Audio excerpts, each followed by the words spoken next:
Boa noite. Nosso estudo de hoje é sobre o livre-arbítrio e eu vou abordar 4 visões de forma sucinta. O livre-arbítrio na Bíblia católica, o livre-arbítrio para Santo Agostinho, o livre-arbítrio para a filosofia e para o espiritismo.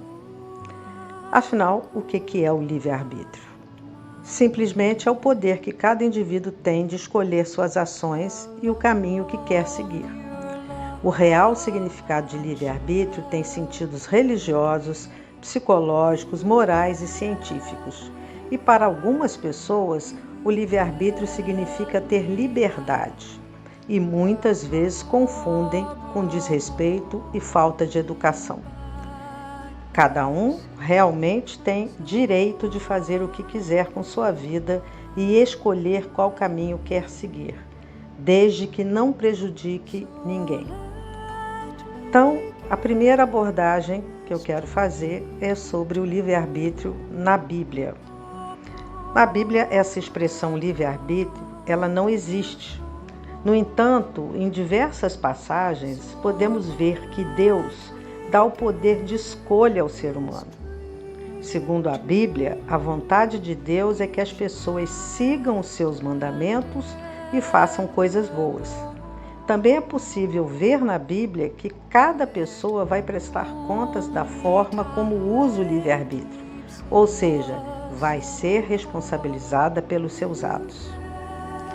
A Bíblia também fala em predestinação, onde algumas pessoas são escolhidas mesmo antes de nascerem e são predestinadas a seguirem o caminho de Deus. Para algumas pessoas, isso é um conflito, porque dizem que se uma pessoa foi predestinada a fazer alguma coisa, ela não tem vontade própria e, portanto, não tem o livre-arbítrio. Apesar disso, a Bíblia diz que, apesar de ter escolhido algumas pessoas, isso não interfere no livre-arbítrio delas. A escolha da pessoa é livre, mas Deus sabe previamente o que a pessoa vai escolher. Para Santo Agostinho, ele inclusive tem um livro chamado De Libero Arbitrio, escrito em 395. Foi escrito em forma de diálogo, onde ele, Santo Agostinho, conversa com seu amigo Evódio. Nesta obra, Santo Agostinho elabora algumas teses a respeito da liberdade humana e aborda a origem do mal moral. Muitas vezes a expressão livre-arbítrio tem o mesmo significado que a expressão liberdade. No entanto, Santo Agostinho diferenciou claramente esses dois conceitos. O livre-arbítrio é a possibilidade de escolher entre o bem e o mal, enquanto que a liberdade é o bom uso do livre-arbítrio. Isso significa que nem sempre o homem é livre quando põe em uso o livre-arbítrio. Depende sempre de como usa essa característica. Assim, o livre-arbítrio está mais relacionado com a vontade. Porém, uma distinção entre os dois é que a vontade é um ato ou ação, enquanto o livre-arbítrio é uma faculdade. Para a filosofia, o livre-arbítrio se opõe ao determinismo, que defende que todos os acontecimentos são causados por fatos anteriores. Para o determinismo, as ações do homem são determinadas por leis da natureza ou por outras causas, e por isso o ser humano não pode ser responsabilizado pelos seus atos. Para a filosofia, o indivíduo faz exatamente aquilo que tinha de fazer. Seus atos são inerentes à sua vontade e ocorrem com a força de outras causas, internas ou externas.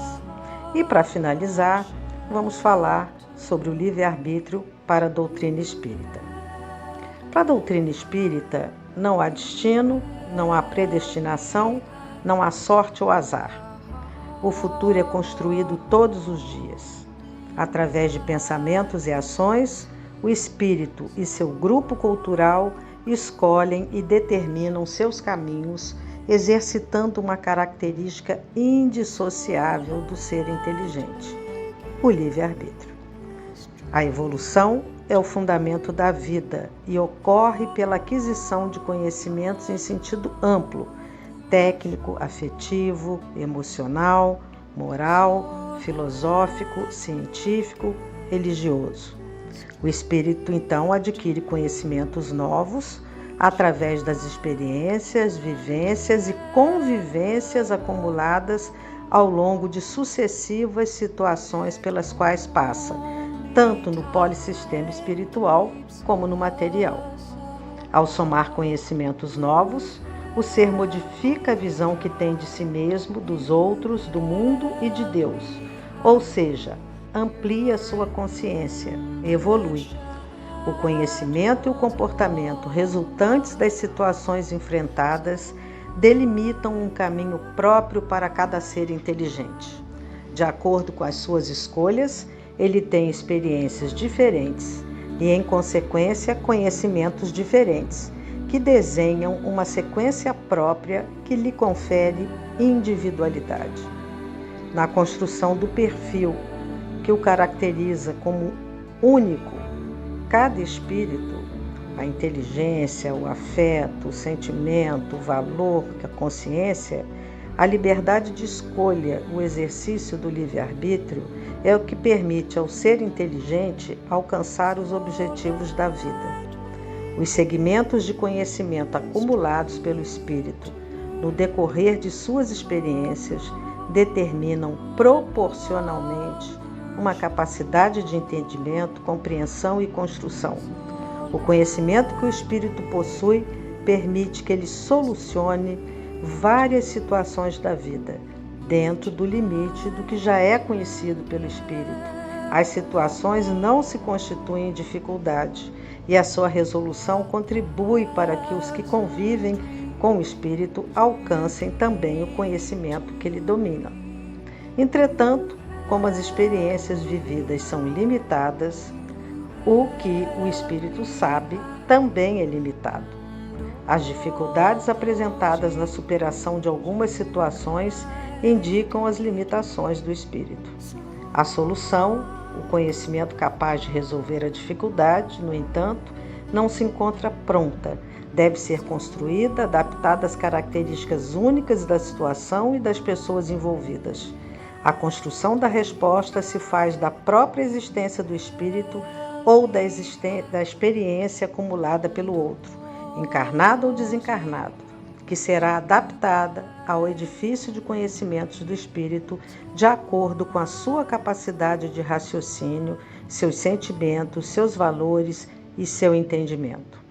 É a liberdade de escolha que determina quais segmentos de conhecimento, tanto em qualidade como em quantidade, serão assimilados e como serão acomodados e equilibrados em relação aos conhecimentos que já constituem o ser, de forma coerente para sustentar os comportamentos. As situações que o espírito enfrenta ao longo de sua trajetória, tanto no polissistema espiritual como no material, podem ser uma consequência direta de suas atitudes anteriores, ou podem ser condicionadas por variáveis além do seu controle. Entretanto, a escolha que o espírito adota diante da situação apresentada é de sua completa responsabilidade. Dentro dos limites de seu entendimento, o espírito é responsável pelas consequências, efeitos, desdobramentos e novas situações geradas a partir de suas decisões.